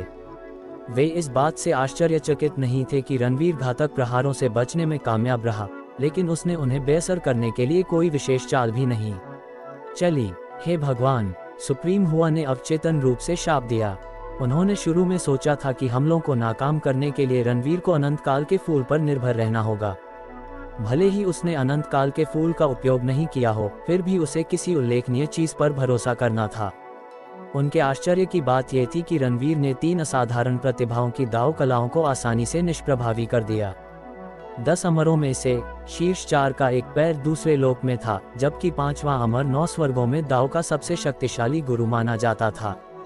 उसे सबसे खास कहा जाता था। क्या ये सच था? सुप्रीम हुआ ने अपने विचारों को इकट्ठा करने के लिए आंखें सिकोड़ लीं। बाकी 9 स्वर्गों के सर्वोच्चों को भी होश आ गया। वे उस दृश्य को याद करके उलझन में पड़ गए। यहाँ तक कि सर्वोच्च गगन भी भौंचक्के रह गए। उस बच्चे ने ये कैसे किया? छोड़ो, मैं उससे बाद में पूछूंगी। सुप्रीम गगन अंततः मुस्कुराया। रणवीर ने जो ताकत दिखाई थी, उससे द्वंद्व समाप्त होने तक उसे अपना बचाव करने में कोई परेशानी नहीं होगी। इस बीच प्रकाश अवरोध में हॉल में उपस्थित सभी लोगों में से डेमेंड्र, जयेश और निधि निस्संदेह सबसे अधिक भ्रमित थे। हालांकि वे अच्छी तरह जानते थे कि अभी क्या हुआ था। उन्होंने शक्तिशाली विरोधियों को हराने के लिए अनगिनत बार एक ही दाव कला का उपयोग किया था, फिर भी यह धुएं के बादल की तरह बिखर गई थी, मानो इसकी शक्ति समाप्त हो गई हो। दाव पिघलने वाली अमर लपटों का ड्रैगन। रणवीर ने फिर से अपनी चाल चली। दाव पिघलने वाली अमर लपटें उसके चारों ओर इकट्ठा हो गईं और ड्रैगन का रूप ले लिया। उसने डेमेंड्र और अन्य पर ड्रैगन का पंजा घुमाया, जबकि दूसरे ड्रैगन के पंजे ने आकाश में बिजली के ड्रैगन पर हमला किया। डेमेंड्र और उनके दल को तुरंत एक बड़े खतरे का आभास हो गया। उनके पास पीछे हटने के अलावा कोई चारा नहीं था। उस बच्चे की लौ वाकई असाधारण है। न सिर्फ ये हमारे कुल की सबसे तेज लौ के बराबर है, बल्कि ऐसा लगता है कि उसने लौ को नियंत्रित करने की एक उन्नत कला भी सीख ली है। नौज्ञान जनजाति के सर्वोच्च एनकेश के मन में एक विचार आया, जिससे वह आश्चर्यचकित हो गए। किसी भी तरह एक बार जब वह अपने कबीले में वापस लौटेगा, तो उसे दूसरों को चेतावनी देनी होगी कि जो लोग 9 स्वर्गों के सर्वोच्च क्षेत्र के अधीन हैं और जिन्होंने अभी तक अपने कबीले की सबसे मजबूत ज्वाला पर काबू नहीं पाया है, उन्हें रणवीर को चुनौती देने की जहमत नहीं उठानी चाहिए। सुप्रीम एनकेश को शायद ही पता था कि रणवीर का दाव वृक्ष अब दाव खोज की अन्य कलाओं के साथ विलय नहीं कर सकता। अन्यथा एक बार जब वह नौज्ञान जनजाति की दाव खोज की कला पर अधिकार कर लेता, तो वह उनकी जनजाति की प्राचीन भविष्यवाणी को पूरा कर देता। धीरे धीरे समय बीतता गया। प्रकाश अवरोध में युद्ध जारी रहा। रणवीर और उसकी कड़ाही ने ड्रैगन, बिजली की कैद और कुनवु वृक्ष को तोड़ दिया था। उसने तीनों असाधारण प्रतिभाओं पर घातक कलाएं चलाकर हमला करने की पहल की थी। एक बार फिर रणवीर ने उनकी दाव कलाओं को आसानी से निष्प्रभावी कर दिया। तीनों असाधारण प्रतिभाएं लगातार प्रहारों से पीछे हटती रहीं। निधि लड़ाई की शुरुआत में अपनी आधी ताकत ही इस्तेमाल कर रही थी, लेकिन अब वह अपनी 80% ताकत लगा रही थी। उसने अपनी मदद के लिए 2 प्राचीन दाव हथियार भी निकाल लिए। डेमेंड्र और जयेश भी मुश्किल में थे। उनके पास भी अपने प्राचीन दाव हथियारों पर निर्भर रहने के अलावा कोई विकल्प नहीं था। रणवीर ने द्वंद्व युद्ध में पूरी तरह से बढ़त हासिल कर ली थी। 800 सांसें बीत चुकी हैं। डेमेंड्र और उनका दल अभी भी रणवीर की अजीब चालों पर काबू पाने के लिए संघर्ष कर रहे हैं। इस दर पर न केवल रणवीर को कोई नुकसान नहीं होगा, बल्कि द्वंद्व समाप्त होने पर भी वह ऊपरी हाथ बनाए रखेगा।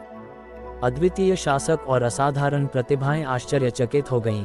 उन्हें अचानक सुप्रीम हुआ की याद आ गई। क्या रणवीर सचमुच 9 स्वर्गों के सर्वोच्च क्षेत्र के नीचे के साधकों में अपराजय था? क्या वह सचमुच अब सबसे शक्तिशाली अद्वितीय शासक था? सुप्रीम गगन बहुत अच्छे मूड में थे। वह बीच बीच में अपने सामने रखी अमर चाय की चुस्की लेते रहे। सुप्रीम कैंगलांग और बाकी 9 स्वर्गों के सुप्रीमों के चेहरे पर गहरे भाव थे। कुछ ने तो अपनी कुर्सी के हैंडल भी तोड़ दिए। रणवीर ने आदिम रक्त के क्षेत्र में उनके गुटों को शर्मसार कर दिया था। वे उसे बाहर तो नहीं निकाल सकते थे, लेकिन उसके अहंकारी व्यवहार के लिए उसे सजा तो दे ही सकते थे। हालांकि हालात को देखते हुए अब वे उसे सबक भी नहीं सिखा सकते। परम बिजली आंखें, महान विनाश की कला। डेमेंड्र की आंखों से अचानक एक तेज बिजली चमकी। वह रणवीर को झकझोरने वाले एक विशाल बिजली के हाथ में बदल गई। उसने कोई दाव कला नहीं, बल्कि एक अमर कला का प्रदर्शन किया जो उसकी परम बिजली की आंखों में विलीन हो गई थी। इसकी क्षति किसी अमर कला के बराबर थी। रणवीर ने तुरंत हाथ को चकनाचूर करने के लिए दाव झटकेदार कृपाण कला का उपयोग किया। डेमेंड्र की आंखें चमक उठीं।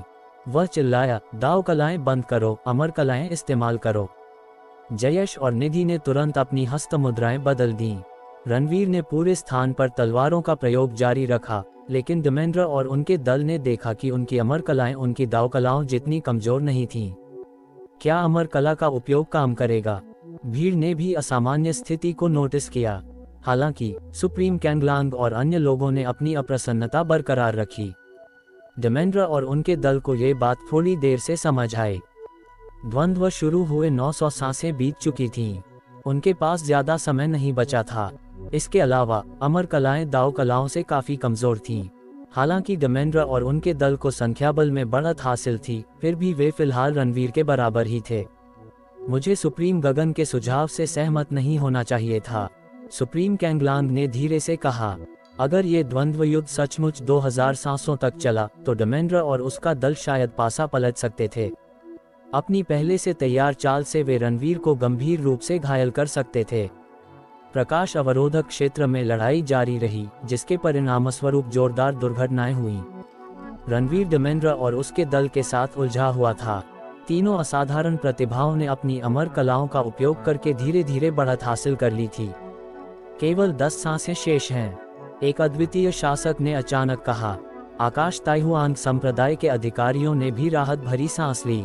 सुप्रीम गगन के चेहरे पर मुस्कान फैल गई।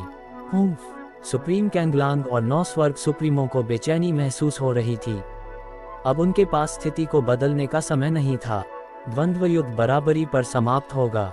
न केवल वे रणवीर को कोई चोट पहुंचाने में असफल रहे, बल्कि द्वंद्व युद्ध का परिणाम जनता में फैलने पर रणवीर की प्रतिष्ठा को और भी बढ़ाने वाला था। हालांकि सुप्रीम लोंगहे, जो द्वंद्व युद्ध शुरू होने के बाद से चुप थे, अचानक उनकी आंखों के नीचे से एक झिलमिलाहट निकली। साथी साधकों, मेरा मानना है कि यह पर्याप्त है। रणवीर ने अपनी इच्छाशक्ति जुटाई और अमर कलाओं को टुकड़े टुकड़े करने के लिए आगे बढ़ा। विस्फोट ने तीनों असाधारण प्रतिभाओं को कुछ 100 झांक दूर फेंक दिया। बस 2 सांसें बाकी थीं। द्वंद्व समाप्त हो गया था। रणवीर, अभी हमारा काम पूरा नहीं हुआ है। ये लो। रणवीर अपनी बात पूरी कर पाता उससे पहले ही डेमेंड्र ने जोरदार गर्जना की और अपनी हथेली पर ऊर्जा का एक काला बादल जमा कर लिया। जैसे ही उसने उसे रणवीर पर फेंका, वह एक अजीब सी मुहर में बदल गया। यह आभा, बकवास। सुप्रीम गगन की आंखें चमक उठीं। उसने अपने हाथ में पकड़ा प्याला तोड़ दिया और द्वंद्व युद्ध में जबरदस्ती हस्तक्षेप करने के लिए एक भयानक आभा छोड़ी। साधक गगन, द्वंद्व युद्ध अभी खत्म नहीं हुआ है। तुम्हें नियम नहीं तोड़ने चाहिए। सुप्रीम लोंगहे ऐसे मुस्कुराए जैसे उन्हें इसकी बहुत पहले से उम्मीद थी। उन्होंने एक शक्तिशाली आभा बिखेरी और सुप्रीम गगन के सामने खड़े हो गए। एक सांस से भी कम समय में डेमेंड्र द्वारा दागी गई अजीब सी मुहर रणवीर तक पहुंच गई। रणवीर ने तुरंत प्रतिक्रिया व्यक्त करते हुए 2 दाव कलाओं की शक्ति एकत्रित की और स्वर्ग विनाशक कृपाण से एक मजबूत कृपाण का आशय प्रकट करने की कोशिश की। एक भयानक दृश्य हुआ। स्वर्ग विनाशक कृपाण, जो हर चीज को 2 टुकड़ों में काट सकता था, रहस्यमयी मुहर को कोई नुकसान नहीं पहुंचा सका। वह रणवीर की छाती पर सफलतापूर्वक उतरा। हालांकि एक और भी भयावह दृश्य देखने को मिला। वह शानदार आकृति जिसे रणवीर ने समस्त संसार के स्वामी के साथ बुलाया था, ऐसे चटकने लगी मानो वह आग की लपटों में जल रही हो। रणवीर ने स्पष्ट रूप से महसूस किया कि एक अवर्णनीय शक्ति उसकी आत्मा में प्रवेश कर रही है और उसकी दिव्य भावना को अनदेखा करते हुए दिव्य युद्ध आत्मा पर हमला कर रही है। ये कैसी चाल है? रणवीर चौंक गया। क्या यह महान अभिशाप हो सकता है? शीर्ष 10 पौराणिक अभिशापों में से एक। वेगु जनजाति के सर्वोच्च तोंगशियाओं को जब श्राप का पता चला तो वे चौंक गए। क्या महान अभिशाप? सुप्रीम कैंगलांग और अन्य 9 स्वर्ग सुप्रीम आश्चर्यचकित थे। यद्यपि शीर्ष 10 पौराणिक श्रापों में से प्रत्येक में उल्लेखनीय शक्ति थी, फिर भी यह 9 स्वर्गों के सर्वोच्चों को आश्चर्यचकित करने के लिए पर्याप्त नहीं थी। हालांकि महान अभिशाप शीर्ष 10 पौराणिक अभिशापों में से विशेष था। अफवाहों के अनुसार 10 अमरों के युग में एक बार दाओ का गुरु था जिसके पास शेष 9 श्रापों तक पहुंच थी। हालांकि एक महाकाव्य युद्ध के दौरान 10 अमरों में से एक ने उसे मार डाला था। दाओ का गुरु अपनी मृत्यु से पहले घृणा से भरा हुआ था। अंततः उसने अपनी आत्मा को जला डाला और खुद को एक अभिशाप में बदल लिया, महाअभिशाप। इस श्राप में 10 अमर प्राणियों में से किसी को भी गंभीर क्षति पहुंचाने की क्षमता थी। किसी ने श्राप पर कब्जा कर लिया। जाहिर है ये श्राप 10 अमर प्राणियों द्वारा छोड़ी गई चीजों पर बेहद असरदार था। हालांकि महान अभिशाप लगभग 2000 वर्षों से 9 स्वर्ग अमर क्षेत्र में नहीं दिखा था, इसलिए 9 स्वर्ग सुप्रीमों को उम्मीद नहीं थी कि डिमेंड्रा को ये होगा। स्वर्ग विकर्षक प्राचीन संप्रदाय कितना उदार है कि उसने मेरे शिष्य को महाशाप दिया। मैं अपना आभार व्यक्त करूंगा। सर्वोच्च गगन ने ठंडे स्वर में कहा। साधक गगन, आपने हमें गलत समझा है। हमारा आपके शिष्य से कभी कोई वास्ता नहीं रहा। महाशाप पाना साधक लेई का अपना भाग्य है। सुप्रीम लोनगहे ने अपनी मुस्कान बरकरार रखी। टकराना। रणवीर के शरीर से अचानक एक चमकदार चमक निकली जिससे हॉल जगमगा उठा। ये स्पष्ट था कि महाशाप प्रभावी हो गया था। कुछ प्राचीन अभिलेखों के अनुसार जब भी महाशाप का प्रयोग किया जाता है तो ये भयंकर चीखें और चौंकाने वाली दुर्लभ घटनाएं उत्पन्न करता है, लेकिन डिमेंड्रा जिस शाप का प्रयोग कर रहा है वह इससे कोसों दूर है। संभवतः उसने शाप का केवल एक अंश ही प्राप्त किया है, इसलिए इसकी शक्ति उतनी प्रभावशाली नहीं है। सुप्रीम तोंगशियाओ ने अपना सिर हिलाते हुए कहा। इसकी ताकत प्रभावशाली नहीं है तो क्या हुआ? रणवीर अमरों का उत्तराधिकारी है। अमरों की उसकी उपस्थिति प्रबल है। महाशाप निश्चित रूप से उसे गंभीर क्षति पहुंचाएगा। सुप्रीम कैंगलांग और बाकी 9 स्वर्ग सुप्रीम्स बहुत बेहतर महसूस कर रहे थे। रणवीर के शरीर से एक भयानक आभा फूट पड़ी और आकाश में उठ गई। यहाँ तक कि सुप्रीम गगन द्वारा स्थापित प्रकाश अवरोध भी इसे रोक नहीं सका। इसने पूरे हॉल को भर दिया और भीड़ के दिलों पर छा गया। इसके बाद रणवीर के शरीर से काली आभा की किरणें निकलीं और बिखर गईं। रणवीर की आभा अप्रभावित रही। वह भव्य आकृति जिसे उसने सर्वलोकों के स्वामी के साथ बुलाया था दृढ़ता से खड़ी रही। यह सुप्रीम कैंगलांग, 9 स्वर्ग सुप्रीम्स और डिमेंड्रा दंग रह गए। सुप्रीम लोनगहे की भी यही प्रतिक्रिया थी। महान अभिशाप काम नहीं किया। सुप्रीम हुआ की आंखें एक बार फिर तिरस्कार से चमक उठीं। महान अभिशाप 10 अमरों के खिलाफ प्रभावी हो सकता है, लेकिन ये रणवीर के खिलाफ पूरी तरह से बेकार था। ये तब भी समान था जब 9 स्वर्गों का सर्वोच्च देवता रणवीर पर संपूर्ण महान अभिशाप का उपयोग कर रहा था। मैंने एक बार सुना था कि 10 अमर प्राणियों में एक विशेष अस्तित्व है। 9 स्वर्गों के अमर लोक में उसे बहुत वर्जित माना जाता है और महाशाप उसके विरुद्ध बिल्कुल बेकार है। क्या इसका मतलब ये हुआ रणवीर 5वें अमर का उत्तराधिकारी है? सुप्रीम लोनगहे हौंफने लगे। उनका दिल बहुत आश्चर्य में था। वह 5वें अमर के महत्व को स्पष्ट रूप से जानता था। उसका हृदय उत्साह से भरा हुआ था। ये खोज स्वर्ग विरोधी प्राचीन संप्रदाय द्वारा किए गए सभी प्रयासों के लायक थी।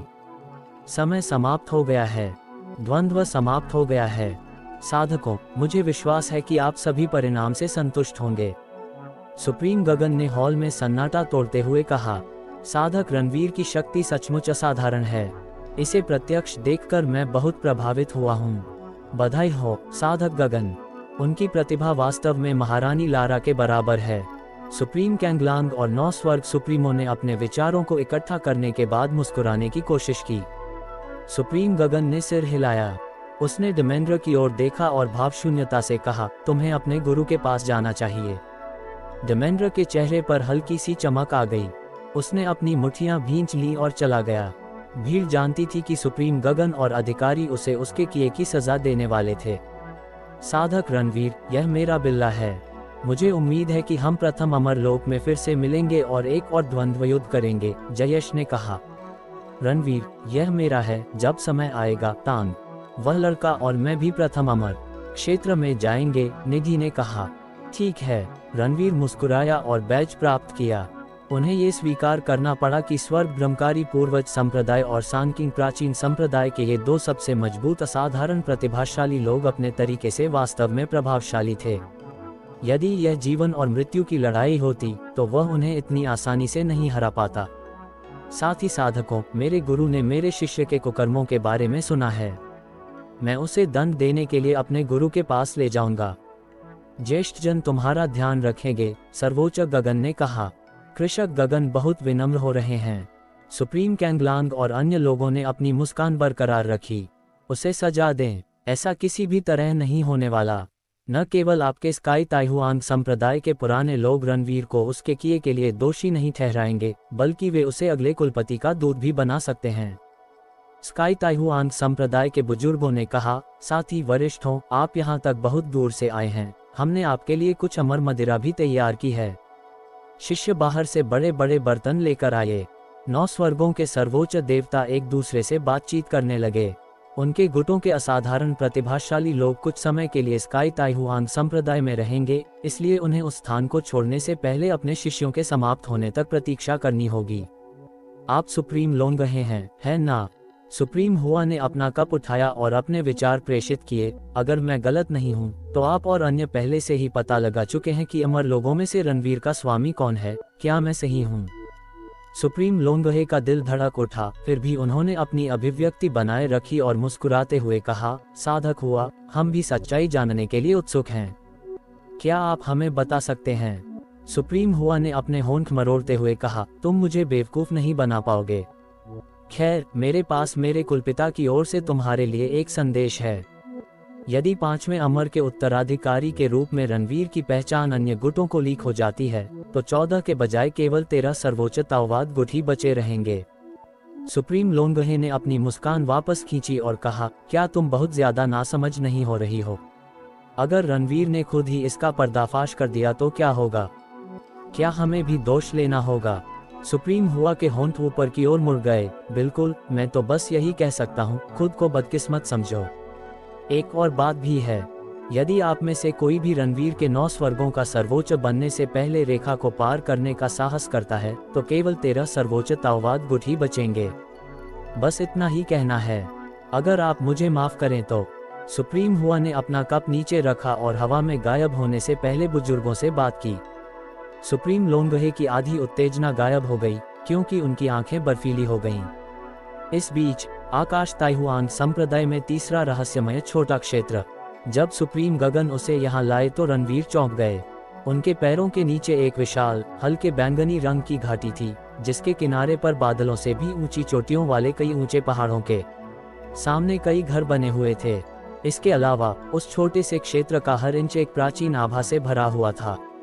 यह आभा उन 3 बूढ़े लोगों के समान थी जिनसे वह पहले टकराया था, एक जो 9 स्वर्गों के सर्वोच्च क्षेत्र से भी आगे निकल गई थी, मास्टर क्षेत्र की आभा। जैसा कि मैंने सोचा था, आकाश ताइहुआन संप्रदाय में सचमुच एक दाव गुरु है। अन्य सर्वोच्च दाववादी गुटों में भी ऐसा ही होना चाहिए, रणवीर ने धीरे से कहा। जैसे जैसे उनकी साधना में सुधार होता गया, जिससे उन्हें उच्च लोकों के साधकों के साथ बातचीत करने का अवसर मिला, उन्हें सर्वोच्च ताओवादी गुटों और प्राचीन जनजातियों में उच्च स्थान प्राप्त दुर्जेय गुटों की वास्तविक शक्ति का एहसास हुआ। वह सोचता था कि 9 स्वर्गों के सर्वोच्चों की संख्या सीमित है, फिर भी उसे यह नहीं पता था कि अधिकांश दुर्जेय गुटों में कम से कम 10 ऐसे थे। सुप्रीम गगन ने रणवीर को एक निवास में लाया। जगह ज्यादा बड़ी नहीं थी। वहां कुछ पुराने पौधे और जैद से बनी 3 शतरंज की बिसातें थीं। एक काले बालों वाला युवक एक बूढ़े व्यक्ति के साथ शतरंज खेल रहा था, जिससे रणवीर की मुलाकात एक बार हुई थी। वह बूढ़ा व्यक्ति सुप्रीम चांग श्याओ का गुरु ताओवादी स्वर्गेश्वर था, इसलिए वह रणवीर का ग्रैंड मास्टर था। रणवीर, आप यहाँ हैं। ताओवादी स्वर्गेश्वर ने शतरंज का मोहरा अपने हाथ में रखते हुए मुस्कुराते हुए कहा, मुझे परिचय कराने की इजाजत दीजिए। मुझसे पहले वे आकाशीय ताइहुआन संप्रदाय के कुलपति थे, स्वर्गीय गुरु कोमेश, जो लारा के सम्माननीय गुरु भी हैं। रणवीर चौंक गया। उसने हाथ जोड़कर अभिवादन किया, आपसे मिलकर खुशी हुई, सीनियर कोमेश। स्वर्गीय गुरु कोमेश ने हाथ हिलाकर कहा, रणवीर, मैं यहाँ 3 बातों की वजह से हूँ। पहली, मुझे उम्मीद है कि तुम डिमेंड्रा से कोई द्वेष नहीं रखोगी। वह सिर्फ इसलिए इतना आगे बढ़ गया क्योंकि वह कुछ बातों से खुश नहीं था। रणवीर ने सिर हिलाया और कहा, वरिष्ठ, मैं समझ गया। मैं संकीर्ण सोच वाला व्यक्ति नहीं हूँ। डिमेंड्रा द्वारा उस पर महाशाप का प्रयोग किए जाने पर वह असहज महसूस कर रहा था, लेकिन आकाशीय ताइहुआन संप्रदाय अब तक उसके प्रति दयालु रहा था। वह डिमेंड्रा के व्यवहार के कारण उसे जीवन मरण का शत्रु नहीं मानता था। दूसरा, हम आपको अगले पैट्रियार्क के दूत के रूप में नियुक्त करना चाहते हैं। ताओवादी स्वर्गेश्वर ने अपनी दाढ़ी सहलाते हुए कहा, गगन जल्द ही कुलपति के रूप में अपनी वर्तमान भूमिका से सेवानिवृत्त हो जाएंगे।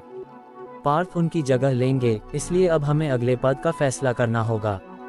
सुप्रीम गगन ने बड़बड़ाते हुए कहा, बच्चे, अब से तुम्हें कोई भी लापरवाही नहीं करनी चाहिए। अगर तुम कोई योजना बना भी रहे हो तो उसे भी छुपाना चाहिए। 9 स्वर्ग अमर क्षेत्र में विभिन्न गुटों के असाधारण प्रतिभाशाली लोगों का एक दूसरे से लड़ना सामान्य बात थी, इसलिए यह आश्चर्य की बात नहीं थी कि लड़ाई के दौरान कुछ असाधारण प्रतिभाशाली लोगों की मृत्यु हो जाती थी।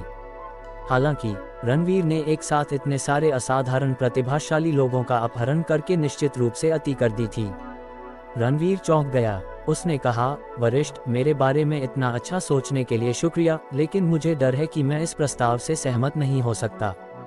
स्वर्गीय गुरु कोमेश हंस पड़े, स्वर्गेश्वर, मैंने क्या कहा? मैंने तुमसे कहा था कि वह लारा जैसा ही निर्णय लेगा। ताओवादी स्वर्गेश्वर के होंठ मुड़ गए और उसने कहा, रणवीर, तुम्हें इसे इतनी जल्दी अस्वीकार नहीं करना चाहिए था। मुझे पता है कि तुम प्रथम अमरलोक में जाने के लिए उत्सुक हो, लेकिन यह जरूरी नहीं कि यह हमारे प्रस्ताव के विपरीत हो। उन्होंने सुप्रीम गगन की ओर इशारा करते हुए कहा, गगन एक बेहतरीन उदाहरण है। वे भले ही कुलपिता हों, लेकिन उन्होंने अपना ज्यादातर समय प्रथम अमरलोक में बिताया है। इससे आपको कोई परेशानी नहीं होगी। सुप्रीम गगन शर्मा गया। उसने अपना सीधा चेहरा बनाए रखा, मानो उसने आरोप सुना ही न हो। रणवीर ने व्यंग्यात्मक मुस्कान के साथ कहा, वरिष्ठ, आपने मुझे गलत समझा है। मैं वास्तव में कुलपति के दूत की भूमिका निभाने के लिए उपयुक्त नहीं हूँ। मैं निश्चित रूप से आकाश ताइहुआन संप्रदाय के लिए बहुत सारी मुसीबतें लाऊंगा। उसने विभिन्न सर्वोच्च ताओवादी गुटों के लिए 12 ताओ साधना कलाओं का अभ्यास किया था। भले ही उसने इसे गुप्त रखने की पूरी कोशिश की, फिर भी ये केवल समय की बात थी कि उसका पर्दाफाश हो ही गया। जब समय आएगा तो स्काई ताइहुआन संप्रदाय खुद को मुश्किल स्थिति में पाएगा। तुम हमारे लिए क्या मुसीबतें ला सकते हो?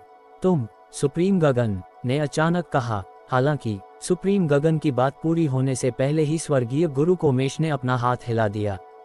उन्होंने सोचते हुए कहा, क्या इसका असाधारण प्रतिभाओं के अपहरण से कोई लेना देना है? रणवीर ने सिर हिलाया। स्वर्गीय गुरु कोमेश कुछ देर तक अनिश्चितता से बुदबुदाते रहे, फिर बोले, ठीक है, हम इस पर फिर कभी बात करेंगे। ताओवादी स्वर्गेश्वर और सुप्रीम गगन कुछ कहना चाहते थे, फिर भी उन्होंने स्वर्गीय मास्टर कोमेश की नज़र के बाद अपना मुंह बंद रखने का फैसला किया। तीसरे कारण के रूप में, लारा के अनुसार, आप 5वें अमर के उत्तराधिकारी हैं और आपके पास उनकी आत्मा भी है। स्वर्गीय मास्टर कोमेश ने कहा, यह सच है। थोड़ी सी हिचकिचाहट के बाद रणवीर ने दिव्य युद्ध आत्मा को मुक्त कर दिया। वह प्राचीन आकृति नीले प्रकाश में प्रकट हुई। एक भयानक आभा चारों दिशाओं में प्रचंड तूफान की तरह फैल गई। स्वर्गीय गुरु कोमेश, ताओवादी स्वर्गेश्वर और सर्वोच्च गगन की आंखें आश्चर्य से चमक उठीं। हालांकि उन्होंने ये अफवाहें बहुत पहले ही सुन ली थीं, फिर भी इसे प्रत्यक्ष रूप से देखना उनके लिए चौंकाने वाला था। आखिरकार ये 10 अमरों द्वारा छोड़ी गई सिर्फ ताओ खोज की कला या अमर कला नहीं थी, बल्कि उनकी आत्माओं में से एक थी। जैसे जैसे रणवीर की साधना में सुधार होता गया, आत्मा का आभामंडल भी बढ़ता गया और अंततः ऐसा लगेगा जैसे 5वां अमर पुनः जीवित हो गया हो। कुछ क्षण बाद स्वर्गीय मास्टर कोमेश ने अपने विचारों को इकट्ठा किया और पूछा, रणवीर, क्या आप युद्ध के दिव्य देवता का असली नाम जानते हैं? रणवीर चौंक गया। उसने जल्दी से गहरी सांस ली और बोला, वरिष्ठ, मैं तब भी कमजोर था जब महारानी लारा ने मुझे बताया था कि युद्ध के दिव्य देवता का नाम 9 स्वर्गों के अमर क्षेत्र में वर्जित है, इसलिए मुझे उसका नाम कभी पता नहीं चला। लेकिन अब मैं अद्वितीय शासक क्षेत्र के महान सफलता चरण में हूँ। अब मैं 9 स्वर्गों के अमर क्षेत्र में अपनी रक्षा कर सकता हूँ। अगर सीनियर को सच्चाई पता है तो मुझे उम्मीद है कि सीनियर मुझे बता सकते हैं। रणवीर ने अपनी मुट्ठियां फिर से कस लीं। उससे जुड़े कई रहस्य थे। 7वां अमर 6 एकता निषिद्ध भूमि में क्या कर रहा था? मालिकहीन स्वर्ग पैटर्न कहां से आया? युद्ध के दिव्य देवता और जानवर की खाल का चित्र एक दूसरे से कैसे संबंधित थे? उसका पिछला जीवन कौन था? रणवीर को इन सवालों के जवाब ढूंढने की कोई जल्दी नहीं थी। वह जानता था कि जैसे जैसे वह मजबूत होता जाएगा उसे जवाब मिल ही जाएंगे।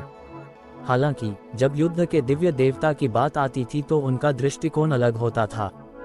कारण ये था कि युद्ध के दिव्य देवता जब से वह कैंगलान महाद्वीप में था तब से लेकर अब तक 9 स्वर्गों के अमर क्षेत्र में हर कदम पर उसका मार्गदर्शन करते रहे थे। युद्ध के दिव्य देवता ने उसके लिए बहुत कुछ किया था, इसलिए अगर उसे मौका मिले तो वह युद्ध के दिव्य देवता के बारे में और जानना चाहेगा। वह युद्ध के दिव्य देवता की अंतिम इच्छाओं को पूरा करने की पूरी कोशिश करेगा। स्वर्गीय गुरु कोमेश मुस्कुराए। वे खड़े हुए और निवास में इधर उधर टहलने लगे। प्राचीन काल में महायुद्ध छिड़ने से पहले गुरु लोग से भी ज्यादा शक्तिशाली कई साधक थे, लेकिन युद्ध के दिव्य देवता और अन्य को 10 अमर क्यों कहा गया? और 10 अमरों में से प्रत्येक का 9 स्वर्गों के अमर क्षेत्र में इतना बड़ा प्रभाव क्यों था? ऐसा इसलिए है क्योंकि 10 अमरों की उपाधि एक ऐसे रहस्य से संबंधित है जिससे 10 अमरों से भी अधिक शक्तिशाली लोग भयभीत थे। रणवीर की आंखों में अमर ज्वालाएं चमक रही थीं। स्वर्ग मरम्मत करने वाली कड़ाही में डूम ने भी अपने कान सीधे कर लिए। यद्यपि स्वर्गीय मास्टर कोमेश ने इस विषय पर केवल संक्षेप में ही बात की थी, फिर भी इससे बहुत सारी जानकारी प्राप्त हुई। अमर की उपाधि के पीछे का अर्थ, मास्टर दायरे से अधिक शक्तिशाली साधक, प्राचीन काल के दौरान रहस्यमय युद्ध। स्वर्गीय गुरु कोमेश ने रणवीर को विचारमग्न होकर देखा। 10 अमर देवताओं में युद्ध के दिव्य देवता 9 स्वर्गों में दाव के सबसे शक्तिशाली गुरु हुआ करते थे। वे सबसे विशेष थे और उनकी शक्ति अद्वितीय थी, और इसी वजह से वह बाकी अमरों से अलग था। युद्ध के दिव्य देवता का उसका नाम ही 9 स्वर्गों के अमर लोक में वर्जित माना जाता था।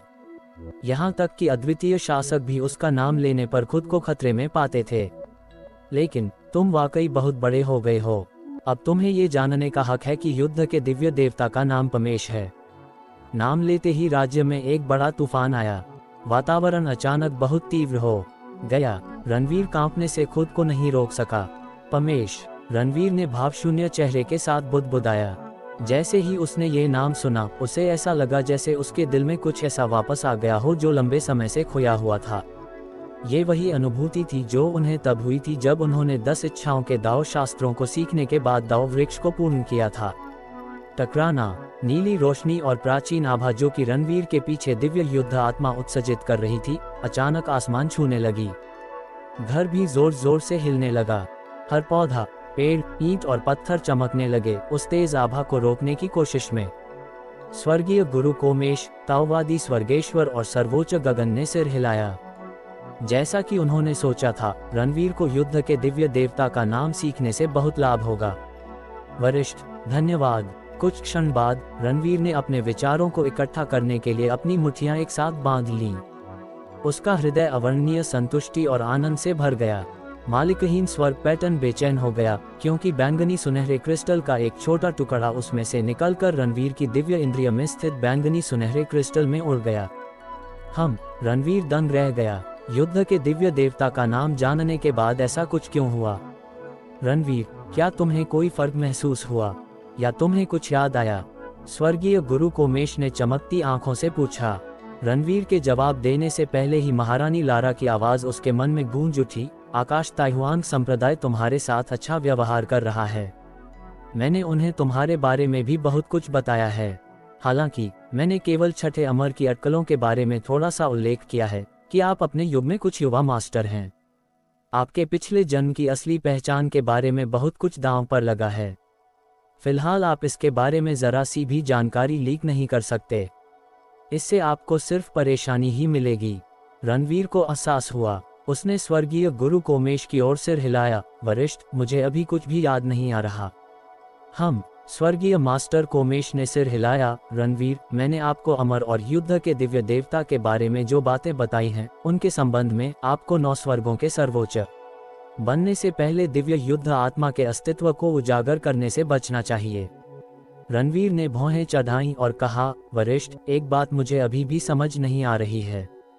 अमरों से जुड़ा वह रहस्य क्या है और युद्ध के दिव्य देवता को विशेष क्यों माना गया? ताओवादी स्वर्गेश्वर ने मुस्कुराते हुए कहा, रणवीर, अगर हम तुम्हें ये बातें बता भी दें तो भी तुम्हें अभी इन्हें समझने में दिक्कत होगी। बेहतर होगा कि तुम इन्हें धीरे धीरे प्रथम अमर लोक में सीखो।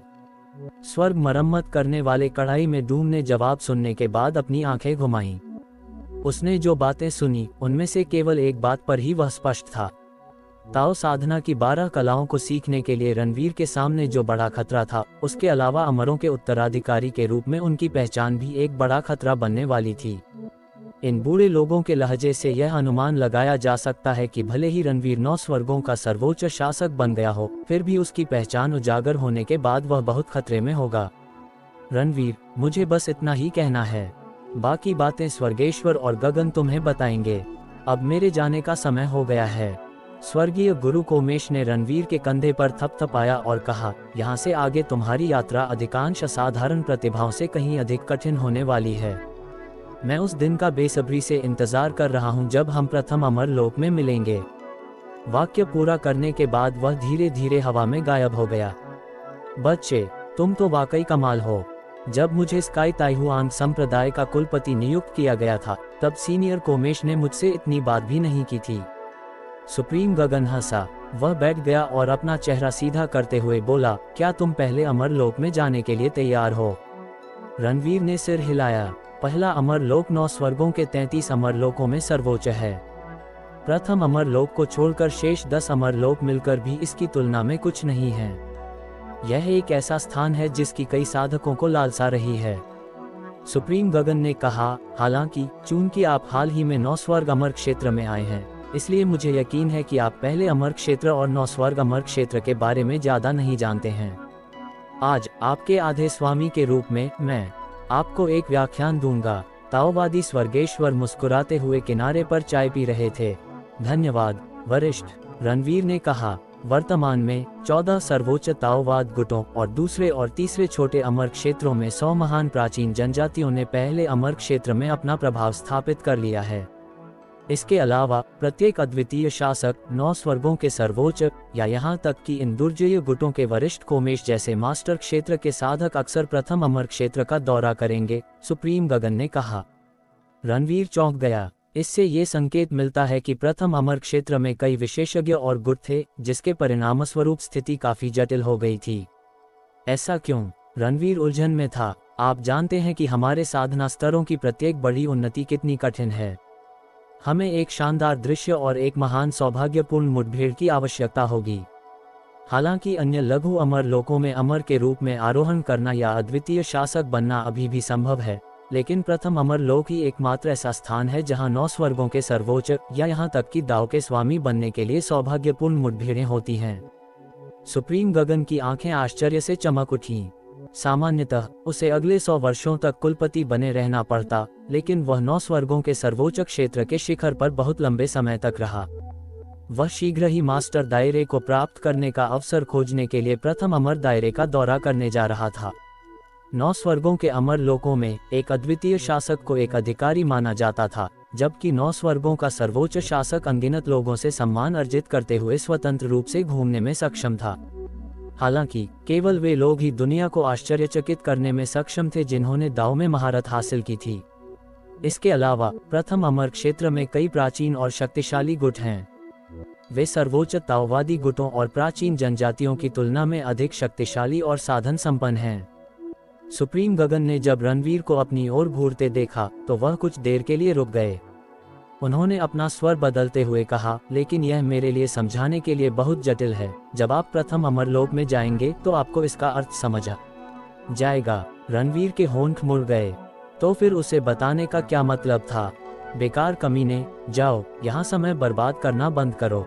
ताओवादी स्वर्गेश्वर ने रणवीर की ओर मुड़ने से पहले सुप्रीम गगन पर अपनी आंखें घुमाते हुए कहा, रणवीर, आप धीरे धीरे खुद को प्रथम अमर क्षेत्र से परिचित कर सकते हैं, लेकिन आपको कुछ गुटों पर नजर रखनी चाहिए।